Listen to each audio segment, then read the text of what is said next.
Sa mga naghahanap pangalan dyan ng Carhartt na to, kompleto. Oh, mga carpenters, mga youth to. Mamaya pupunta tayo doon sa mga men's o sa mga adult din. Pati pang babae meron sila. Oh. Kumbaga yung mga Carhartt dito. Nandito pa na tayo sa Detroit o sa Michigan kung saan nag-originate yung Carhartt. Ganda nito mga to. Oh. Magkano isa? $14. Pwede na. Oh. $14. Ito kaya kunin ko. Pag kukunin ko ito mga size na to, youth. $14. So, pwede. Kasya na yun pang ano, small, large na ano. Oh, pwede yan ah. Okay.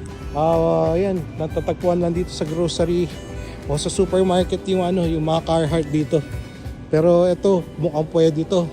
Itong size na to, oh. Okay? Check natin yan.